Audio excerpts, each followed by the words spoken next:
17절까지 제가 봉독할 때에 잘 들으셔서 듣는 가운데 먼저 하나님의 은혜 받으시기 바랍니다. 창세기 17장 전부입니다.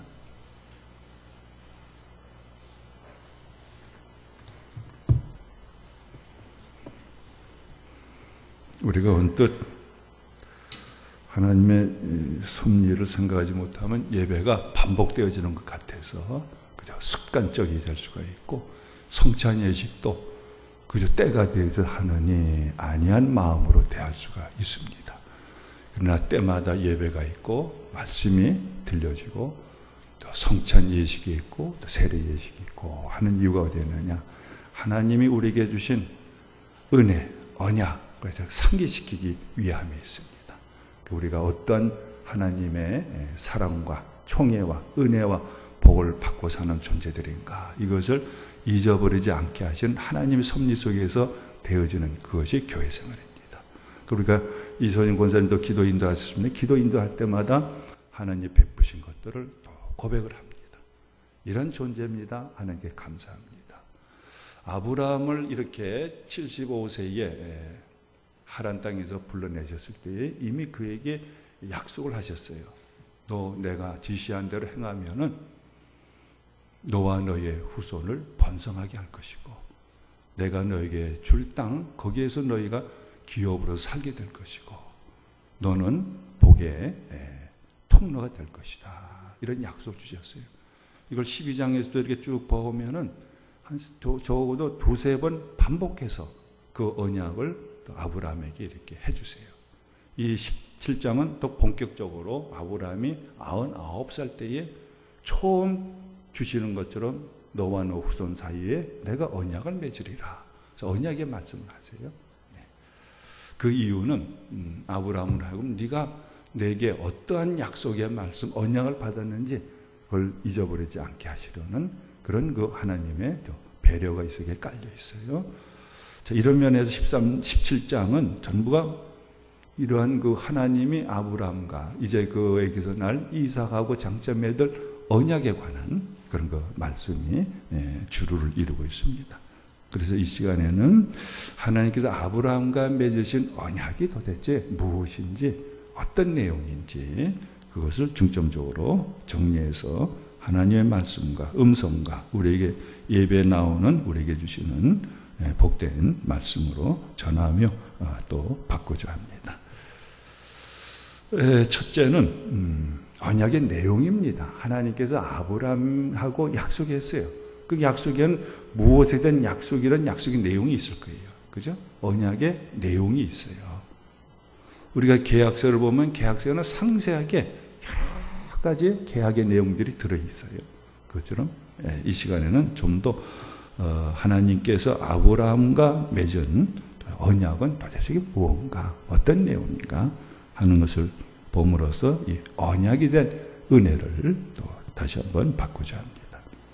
그 언약의 내용은 1절에서 8절까지 되어져 있어요. 첫째는 세 가지인데요. 크게 세 가지. 처음 아브라함을 75세 때 부를 때도 세 가지. 여기서 또 세 가지로 다시 한번 언약을 또 맺으십니다. 먼저는 6절에 첫 번째 언약의 내용이 나옵니다. 자, 그러면서 여러분들 6절을 읽어보셔서 언약의 첫 번째 내용이 무엇인가 다시 한번 은혜를 받아보시기 바랍니다. 6절.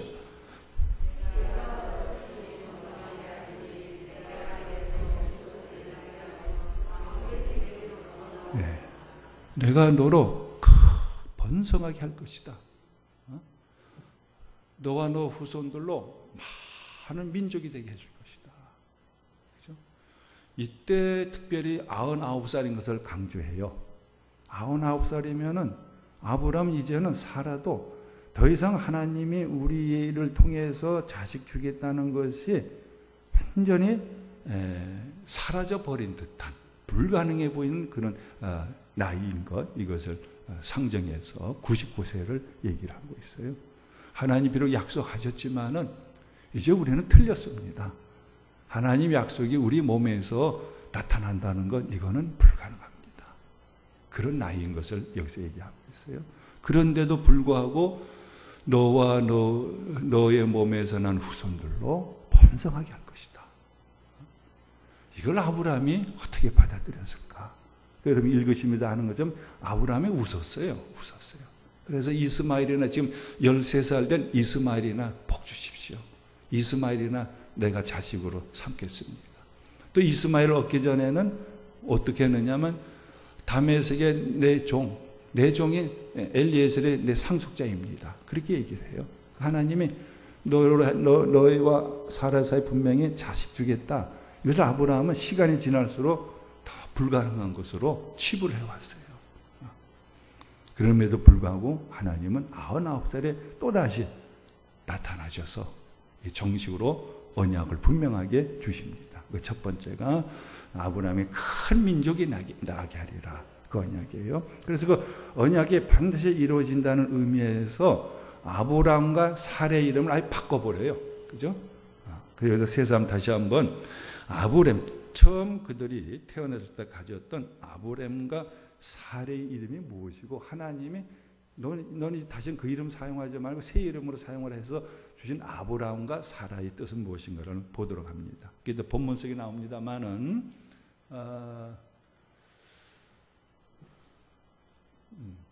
아브라함은 한 가정의 아버지예요. 한 가정의 아버지. 그런데 하나님께서 첫 번째 약속의 내용으로서 너로 큰 민족을 이루어주겠다 해서 그 징조로서 이름을 아브라함이라 바꾸게 하세요. 아브라함은 뭐 비슷한 것 같습니다만 뭐 그놈이 그놈 같습니다만은 전혀 달라요. 아브라함은 많은 민족의 아버지, 많은 민족의 조상이라 그런 뜻을 가지고 있어요. 그래서 일개 한 가정에 그냥 아버지였어요. 근데 그것도 자식이 없어서 이제 그 가정은 그대로 아브라함대로 끝나는 것처럼 여겨지는 그런 때에 너는 다시는 아브라함이라 부르지 말고 아브라함이라 이름을 써라. 그 아브라함의 뜻은 많은 민족의 아버지, 많은 민족의 조상이라는 뜻이에요. 하나님이 그 약속을 반드시 이루어주시겠다는 거예요. 또 사레, 부인의 이름도 바꾸라 그래요. 사레는 한 가정의 어머니라는 뜻이에요. 근데 사라는 좀 끝자가 하나가 살짝 바뀌었는데 내용은, 의미는 전혀 달라요. 많은 민족의 어머니, 많은 민족의 조상이 됐다. 그래서 이제 이후로는요, 아브라함으로 이제 표기가 되어져요. 사라로 표기가 되어져요.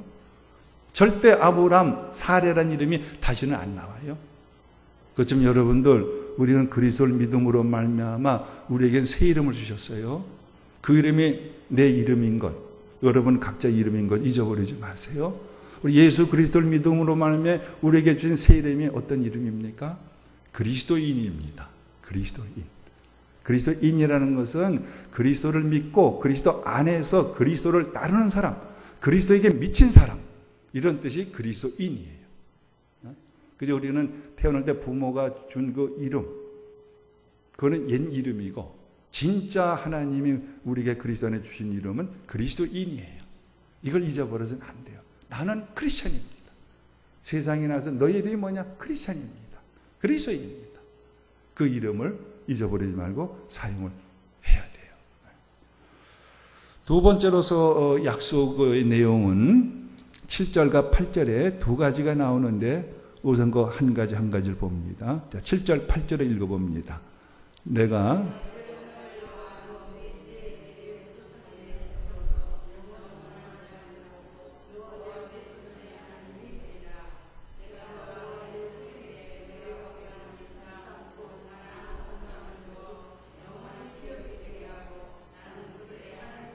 네, 야, 좀 놀라운 복이에요, 복. 이제 자식이 없어서 이제 우리 대는 이제 이걸 끝납니다 했을 때에 아브라함, 사라란 이름으로 너희는 부르고 또 불릴 것이다. 많은 민족의 조상이 되고 아버지의 어머니가 될 것이다. 이게 얼마나 큰 복이에요. 우리가 이걸 직접 그냥 문자적으로만 적용해 볼 때에 결혼했는데 자식이 없어요. 근데 하나님이 자식을 탁 줘요. 얼마나 복이에요. 얼마나 기쁨이에요. 이런 복이 들어있는 언약의 내용이에요. 두 번째는 더 큰 복이에요. 나는 너희의 하나님이 되어줄 것이다. 와, 그 7절에 나오고 8절에 나와요. 나는 너희 하나님이 되어줄 것이다. 이거보다 큰 복이 없어요. 여러분, 누구나 아무나 하나님 믿는 것이 아니에요. 하나님 택한 자가 하나님을 믿어요. 나는 너희의 하나님이 되리라 하는 것은 뭡니까? 나는 너를 내 백성으로, 내 자녀로, 내 천국 백성으로 삼으리라. 그 얘기예요. 그죠? 여호와를 하나님으로 받아서 여호와를 섬기는 이 복보다 큰 복이 어디 있어요? 이보다 더 큰 영광이 어디 있어요? 그죠? 우리 그리스도인들은 삼일째 하나님이 나의 하나님, 우리의 하나님이라는 것, 여기에서 모든 위로를 받아야 되고요, 소망을 가져야 되고요, 기쁨을 되찾아야 되고요, 더 힘을 얻어야 되고, 더 용기를 내야 되고, 더 열심을 내야 돼요. 승진을 해도 참 영광인데 하나님이 나는 너의 하나님이 될 거야. 하나님보다 크신 분이 어디 있어요? 하나님보다 영광스러운 분이 어디 있어요? 하나님보다 강하신 분이 어디 있어요? 하나님보다 부자가 어디 있어요? 하나님보다 권력 갖고 있는 분이 어디 있어요? 그 하나님이 나는 너희 하나님이 되리라. 우리 그리스도인을 향해서 말씀해. 나는 너희의 하나님이다. 이 영광, 이 복을 날마다 계수해야 돼요. 요즘은 새벽 기도 때요. 새벽 기도 말씀을 듣고 어떤 식으로 기도하느냐. 한 10분 정도. 내 기도하는 거 입을 벌려서 내 기도하는 게 아니라 그날 받은 말씀, 본 말씀을 통해서 하나님을 묵상해. 침묵, 하나님을 묵상해. 이게 진짜 깊은 기도예요. 하나님 묵상하면 하나님 얼마나 영광스러우고 하나님 얼마나 크신 분이고 하나님이 얼마나 복된 분이신지 하나님을 만나요. 인생에 하나님 만나면 그것으로 만족함이잖아요. 문제가 해결되잖아요. 그죠? 내 기도하는 것보다는 먼저는 오늘 새벽에 받은 말씀, 들은 말씀 가지고 그 말씀을 통해서 말씀의 하나님이기도 하나님 지금 묵상하는 거예요. 하나님을 만나는 거예요. 여러분들이 먼저 이 기도를 먼저 하세요. 그런데 여러분들의 간구와 기도 제목을 가지고 간구와 기도하는 거예요. 성령을 따라서 정말 기도하는 하나님의 뜻을 더 받는 제대로 된 기도다운 기도가 더 되어질 거예요. 두 번째 약속은 나는 너희의 하나님이 될 것이다 하는 약속이에요. 이보다 영광스럽고 큰 복은 없어요. 시편에 보면은요, 하나님이 우리 편에 계시지 아니었더라면 우리는 적에 사로잡혀 가지고 그냥 적의 포로가 되어지고 죽었을 겁니다. 하나님이 우리 편이 되어주지 아니하셨다면 우리가 홍수에 떠내려갔을 것입니다. 요즘 비가 많이 내려가지고서 인재 피해라든지 재산 피해가 많이 일어나고 막 물에 막 떠내려가 죽어요. 다 재산이 떠내려가요. 중국은 지금 저 홍수가 계속 한 달 이상이 계속 되어지고 있어요. 그 샨사성이라는 댐이라는 건 무너질 위기에 좀 있어요. 아주 위태로운 가운데 있어요. 하나님이 우리 편이 되어지지 않으면 이 홍수에 우리는 다 떠내려갔을 것입니다. 하나님이 우리 편이 되어주지 않았으면 우리는 사냥꾼의 올무에 사로잡힌 새의 운명에서 벗어나지 못할 것입니다. 근데 하나님이 우리 편이 되어주셔서 적으로부터 우리를 구원해 주셨습니다. 쓸려 내려갈 홍수에서 우리를 구원해 주셨습니다. 사냥꾼의 올무에 잡혀 고스란히 사냥꾼의 밥이 될 우리들을 올무에서 벗어나 새처럼 자유케 주셨습니다. 하나님이 우리 편이 되어주셔서 하나님이 우리 편이 되어주신 것이 얼마나 복이고 얼마나 안전이고 얼마나 이것이 평강이고 평화하고 자유인지를 노래하고 있어요.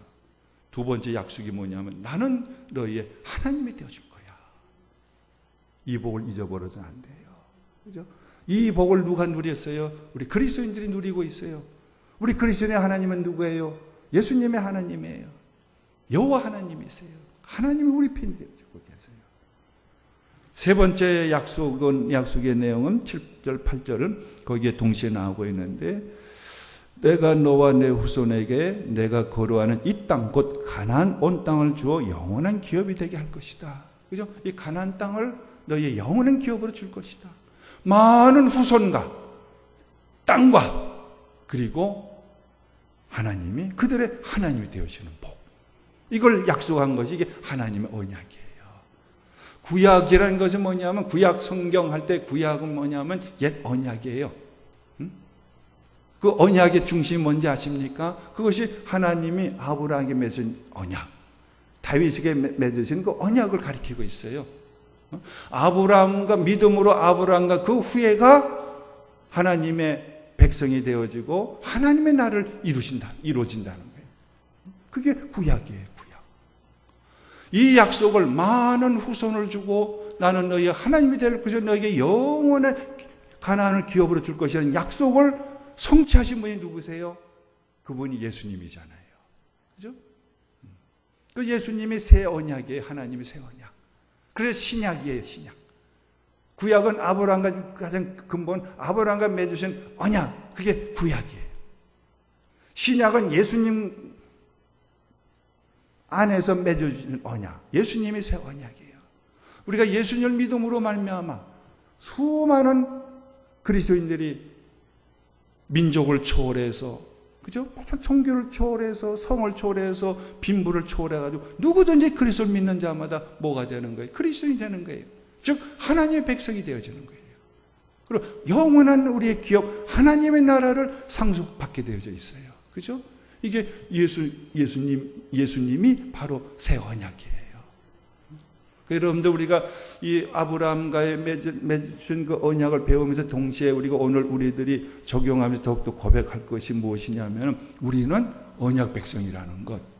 그 유대인들은 자기들 어떤 긍지를 가지고 있느냐, 우리는 하나님의 언약 백성이라는 것을 자랑하고 있었어요. 우리가 진짜 그리스도로 말미암아 하나님의 언약 백성이에요. 하나님의 언약으로 우리가 하나님의 백성이 되어지고 천국 백성이 되어지고 천국을 기업으로 얻고 천국을 소망하며 사는 하나님 백성으로 살고 있는 거예요. 우리가 그리스도인이요, 나는 뭡니까? 하나님의 언약 백성이에요.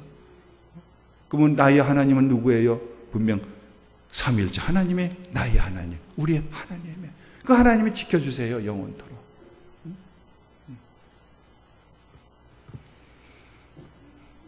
두 번째로서는요, 이제 9절 이하에 보면은요, 언약의 표시로서 하나님께서 그들에게 시행하라고 주신 것이 있어요. 그럼 하나님과 언약 백성이라는 그 표지가 뭐냐? 그 증거가 뭐냐? 그래 주신 것이 무엇입니까? 할례입니다. 할례. 너희는 태어나서 8일째 되는 날에 누구든지 할례를 받게 하라. 할례가 언약의 표지입니다. 하나님이 너희들의 하나님이 되어지고 너희들을 하나님의 백성으로 삼고 하나님 나라를 이루신다. 그 언약의 보증, 언약의 증거, 이것을 할례를 행하게 하세요. 그래서 이 본문 속에도 할례가 언약의 표징이다 하는 말씀이 나오고 있습니다. 여러분, 그래서 할례가 새삼 어떠한 의의가 있는가 하는 것을 생각하시면서요, 한번 읽어보시기 바랍니다. 9절에서 14절까지를 읽어보십시다. 하나님이 또 아브라함에게 이르시되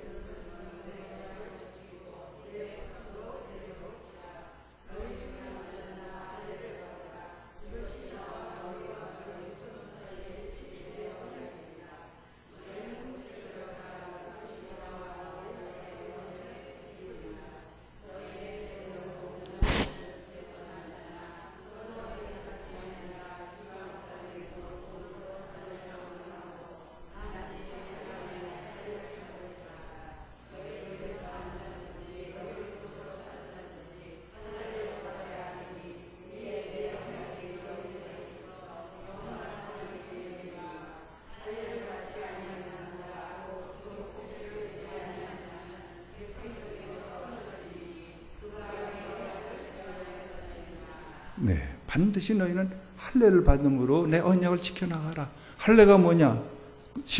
11절에 보면 너희는 포피를 베어라. 이것이 나와 너희 사이에 언약의 표징이니라.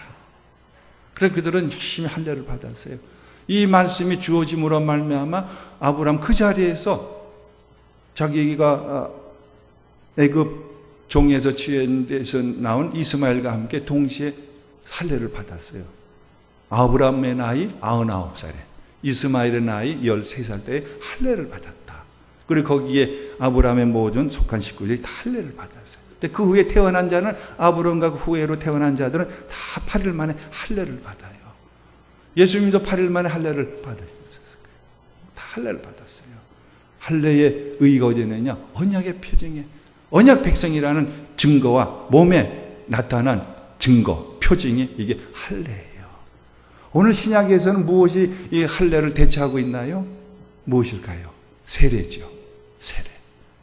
할례를 보면 세례가 무엇인지 분명히 더 확실하게 이해할 수가 있어요.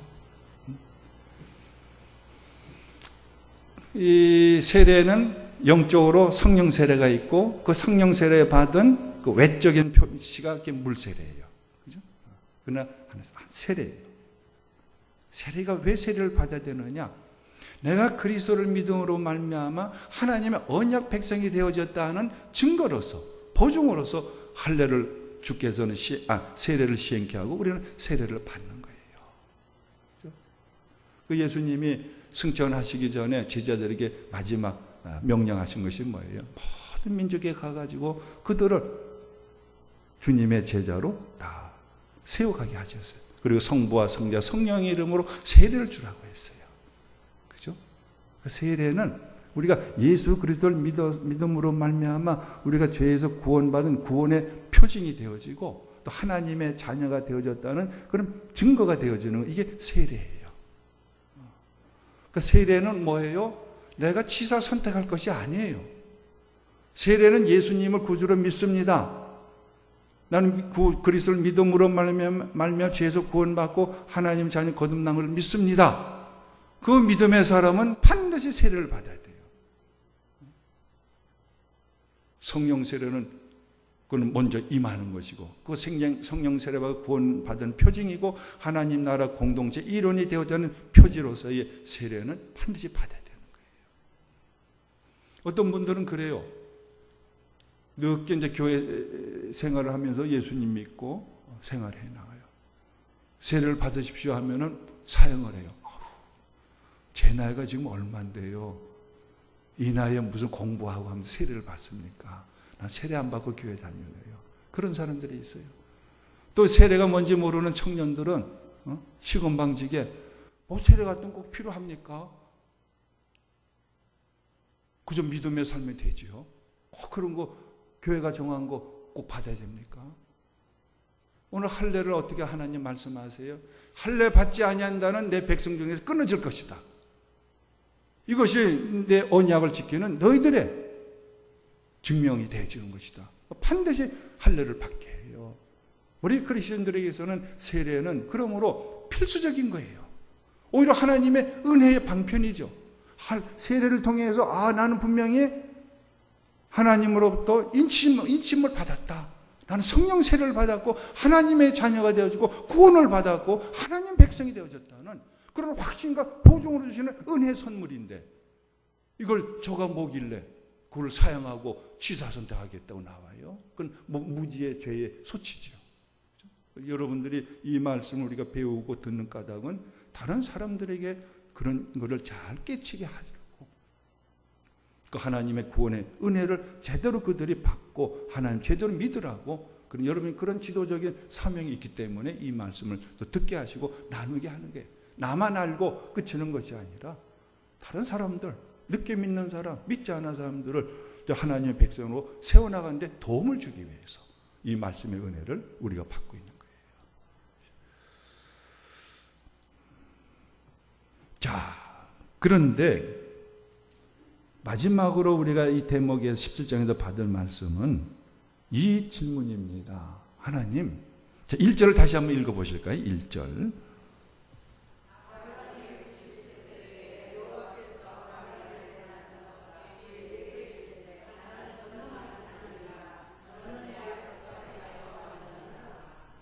왜 99살 때 하필 이때 또 이 언약을 다시 주십니까?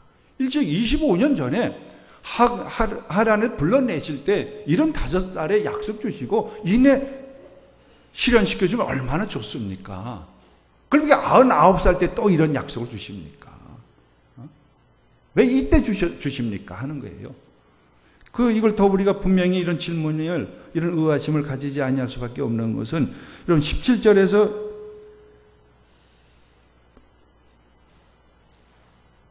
17절, 18절 두 절만 읽어보십시다. 17절과 18절. 아브라함이 엎드려 웃으며 마음속으로 이르되 100세 된 사람이 어찌 자식을 낳을까?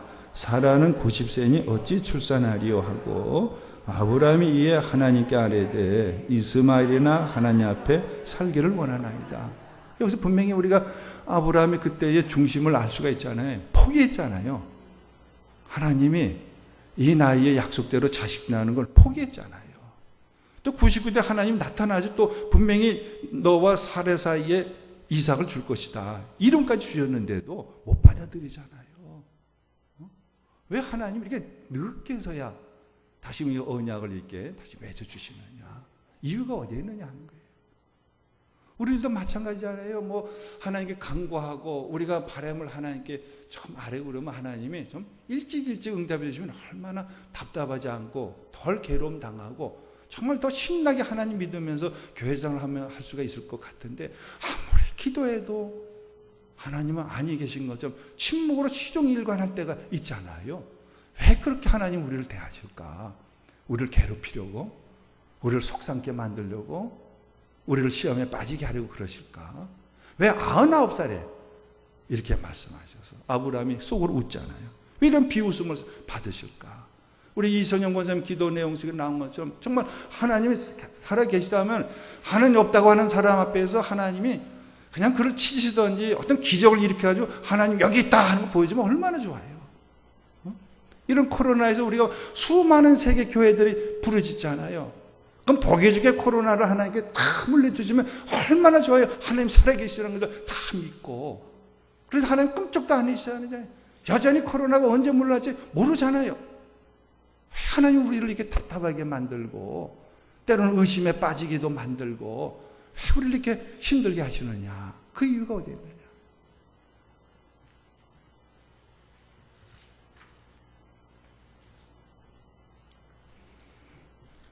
이 대목을 보시기 바라요. 답이 여기 하나 있어요. 두 구절을 보겠는데요. 여기에 그 답이 있습니다. 사무엘상 15장 22절, 23절. 사무엘상 15장 22절, 23절입니다. 여기서 그 답을 분명하게 우리가 받을 수가 있겠습니다.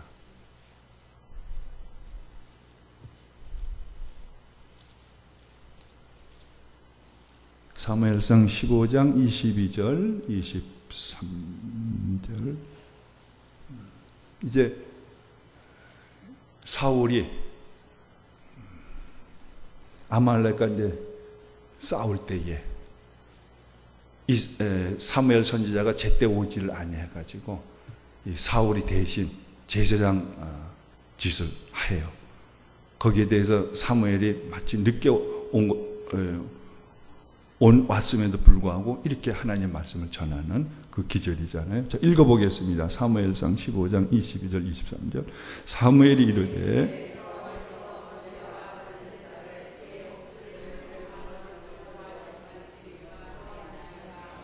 순종이 제사보다 낫고 듣는 것이 수장의 기름보다 나으니 이는 거역하는 것은 점치는 죄와 같고 완고한 것은 사신 우상에게 절하는 죄와 같음이라. 왕이 여호와의 말씀을 버렸으므로 여호와께서도 왕을 버려 왕이 되지 못하게 하셨나이다.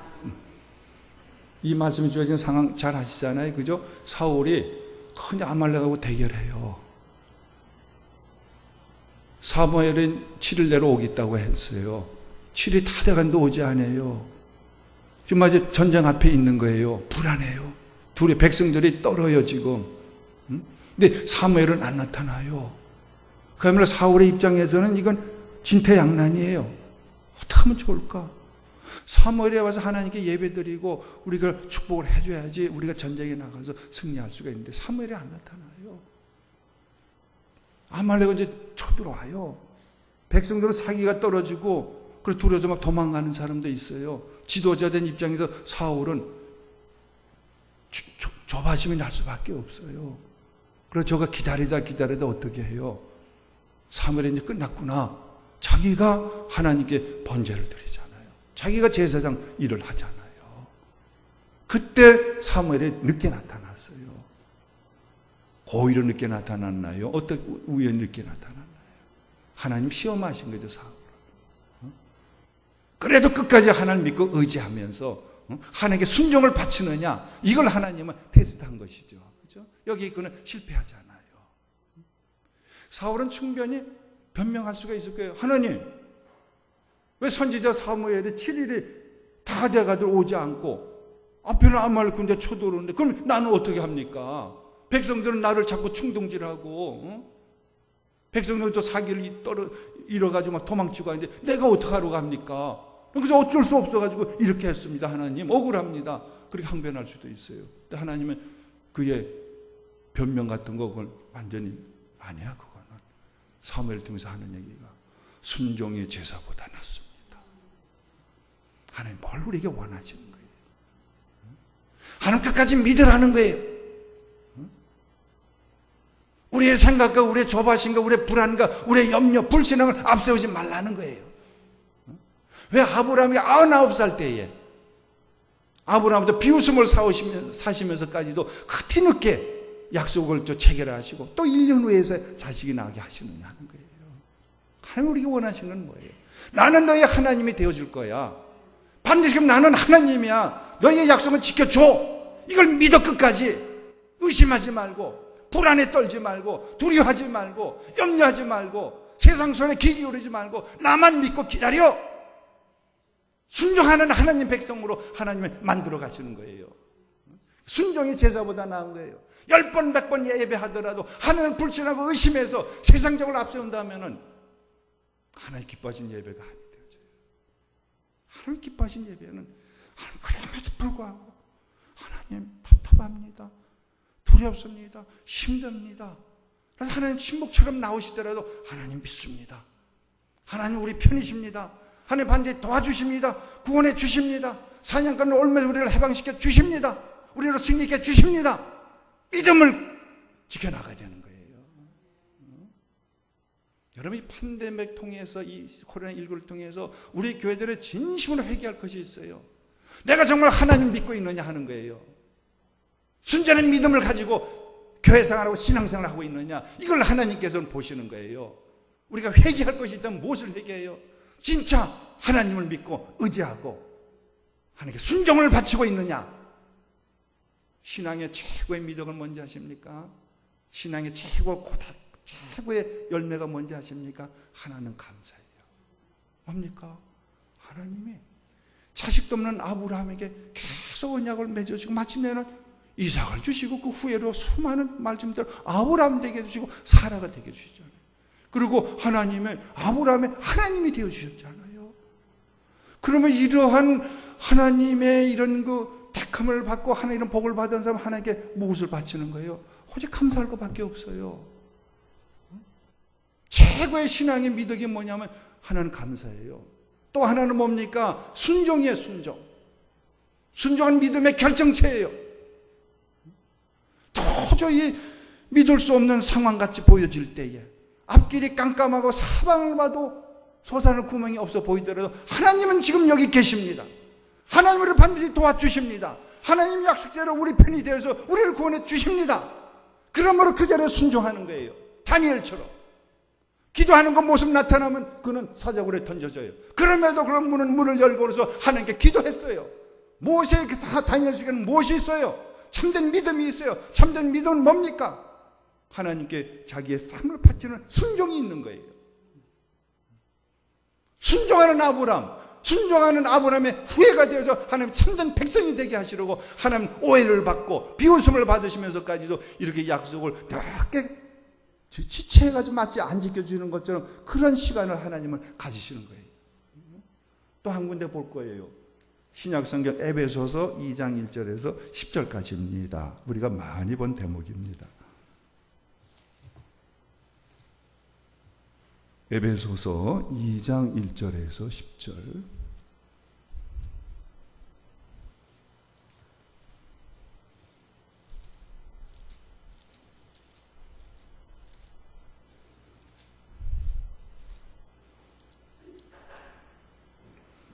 왜 하나님이 약속을 덜이 지켜주는 것처럼 나오시느냐. 찾으셨죠? 에베소서 2장 1절에서 10절까지 같이 읽어보겠습니다. 311면 그는 허물과 죄로 죽었던 너희를 살리셨도다. 그때 너희는 그 가운데서 행하여 이 세상 풍조를 따르고 공중의 권세 잡은 자를 따랐으니 곧 지금 불순종의 아들들 가운데서 역사하는 영이라. 전에는 우리도 다 그 가운데서 우리 육체의 욕심을 따라 지내며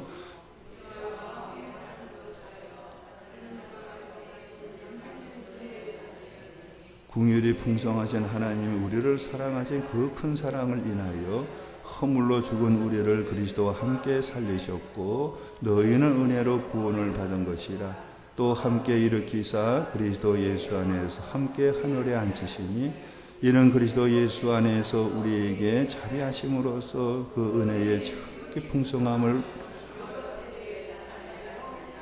너희는 그 은혜에 의하여 믿음으로 말미암아 구원을 받았으니 이것은 너희에게서 난 것이 아니요 하나님의 선물이라. 행위에서 난 것이 아니니 이는 누구든지 자랑하지 못하게 함이라. 우리는 그가 만드신 바라 그리스도 예수 안에서 선한 일을 위하여 지으심을 받은 자니 이 일은 하나님이 전에 예비하사 우리로 그 가운데서 행하게 하려 하심이니라. 우리가 죄에서 구원받고 하나님 자녀로 거듭나는 은총은 100% 전적으로 하나님이 해주신다는 것. 아브라함이 여기서는 어떠한 일조도 한 것은 아브라함이 하나도 없다는 것을 알게 하시려고 그렇게 오해를 사고 비웃음을 사시더라도 하나님께는 다 늦게 해서 아브라함이 완전히 손들어서 이 나이에 무슨 자식을 얻겠습니까? 자식 얻는 건 불가능합니다. 그때 기다려가지고 그때 자식을 주신 거예요. 그럼 뭐예요? 아브라함이 이삭을 볼 때 하면 뭡니까? 이건 내 자식이 아니야. 하나님이 주신 거야. 하나님의 선물이야. 그 철저히 잊어버리지 않았겠죠. 여기에서 아브라함은 불가능하다고 포기했어요. 나는 할 수 없다 할 때 하나님이 행하신 거예요. 왜 그렇게 하세요? 너가 한 것은 하나도 없어. 너 자랑한 거 하나도 없어. 내가 처음부터 10가지 다 내가 해준 거야. 그걸 온전히 시인하게 하려고, 잊어버리지 않게 하시려고. 여러분들, 우리 믿음의 시작과 믿음의 마지막은 예수님이라고 고백하잖아요. 예수님 믿음의 온전케 하시는 분이라는 것이 예수님 믿음의 알파 오메가라 그래요. 그건 뭐냐면은 우리가 믿음을 가지고 믿음을 구원받고 구원받은 성도의 생활을 이루고 성도의 생활이 완성이 되어지는 그 모든 것까지도 무엇이라는 거예요? 하나님이 전적으로 해주신다는 거예요. 내가 하는 것은 하나도 없다는 거예요. 내가 하는 것이라는 것은 죄밖에 없는 거예요. 그걸 철저히 인식시키시는 거예요. 그러니까는 전적 하나님이 해주신 것인가 뭐예요? 하나님의 주권을 인정하지 아니할 수가 없어요. 하나님의 주인됨을 고백하지 아니할 수가 없어요. 내 것은 아무것도 없습니다. 내 것이란 건 죄밖에 없습니다. 그 밖에 모든 건 하나님이 주신 것입니다. 하나님의 것입니다. 이건 뭘 얘기하는 거예요? 우리 인간이 하나님께 대한 최고의 신앙의 결정적인 열매가 뭐냐면 순종인 거예요. 순종. 그건 하나님이 주신 것입니다. 하나님의 선물입니다. 하나님의 은총입니다. 이걸 제대로 하는 사람은 하나님께 언제 감사할 수가 있어요. 두 번째는 그럼 하나님께서 뭡니까? 순종할 수가 있는 거예요. 내 것이라고 고집하지 아니에요.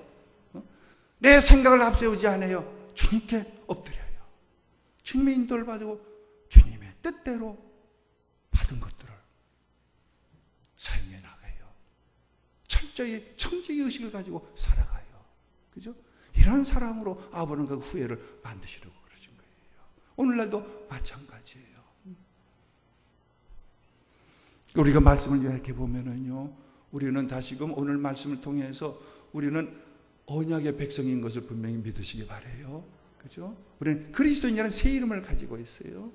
그리스도인은 오직 하나님께 감사할 것밖에 없어요. 오직 하나님께 순종할 것밖에 없어요. 하나님과의 관계를 우리가 거룩하고 맑고 아름답고 청명하게 바르게 세워나가는 이 은혜를 우리가 가지고서 생활을 이뤄나가야 할 겁니다. 이 시간 함께 기도를 합니다. 오늘 말씀을 통해서 우리 심령에 또 생활에 또 감사가 북돋을 수 있도록 도와주십시오. 더 주님께 하나님의 순종하는 아름다운 생활을 바칠 수 있도록 도와주십시오. 이 기도를 이루시고, 두 번째는 다시 한번 기도합니다. 하나님, 코로나에서 우리 모든 식구들을 지켜주십시오. 사회 경제적으로도 하나님 활동을 다시금 잘 할 수 있도록 건강할 수 있게 하여 주시옵소서. 또 대체할 수 있는 은혜도 베풀어 주시옵소서. 우선 이 두 가지 기도 제목 가지고 기도하시겠습니다.